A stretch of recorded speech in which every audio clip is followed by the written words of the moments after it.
Now, if you haven't heard the news yet, ROMHacking.net is going to read only. They're no longer going to be offering, I believe they're not going to be offering files. And the forums will still be available. But like patches, game modifications, things like that, those are apparently no longer going to be offered. You'll have to, someone else will have to step up and take up the void that this is going to create. It's unfortunate because ROMHacking.net has been, for the last 20 years or so, has been a very, very good resource. The problem is the owners, people managing it and everything, it's become too much. This is an addendum to the video that you're watching about the closing of ROMHacking.net, or yeah, basically closing. They're no longer going to be offering links and such. Forums stay up, for however long, things like that. The reason I'm doing this is because my original video, I wanted to focus on just I didn't want to focus on the drama. I didn't want to focus on the bad stuff behind the scenes that's going on apparently between the server owners, the website people, and the Discord server. Apparently there's a lot of fighting between them two, and I didn't really want to focus on that, but I also, before I post the video, I feel it'd be a disservice to people seeing this video and not getting the full story about why ROM hacking is changing how they're offering things. And that's why I wanted to do this addendum. I'm not going to spend a lot of time on the drama and everything. You can search it out if you want to. I would much rather focus on the fact that, ROMHacking.net's been around for 20 years, or 20 plus years, and it's been, an absolute freaking treasure for people that are interested in doing things that the original creators didn't want you to do in the game or didn't plan for you to do.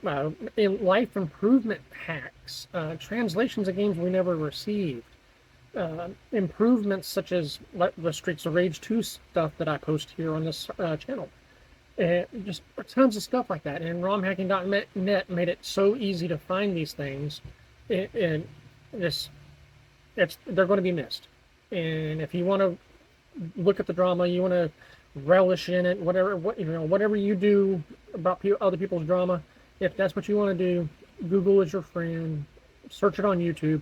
There are tons of videos, tons of articles. Check it out. For me, here at RetroGaming, I choose to focus on the positive, but I also wanted to point out that there are troubles.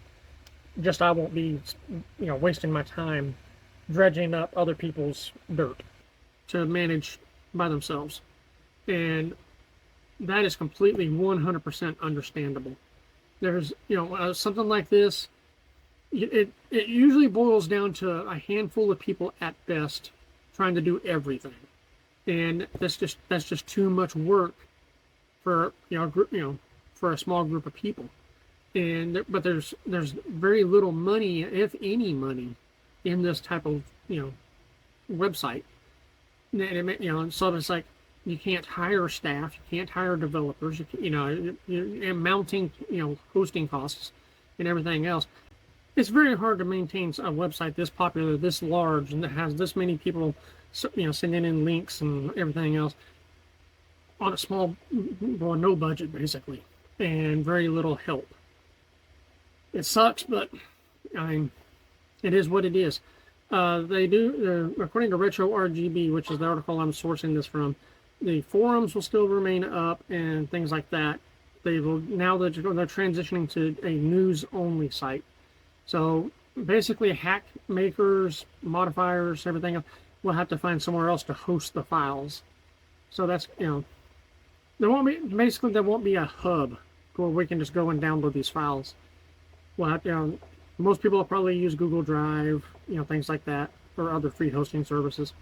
But, I mean, versus losing ROMHacking.net completely, this is completely understandable. I mean, I'm surprised they were able to hold on to it, keep the thing going as long as they have.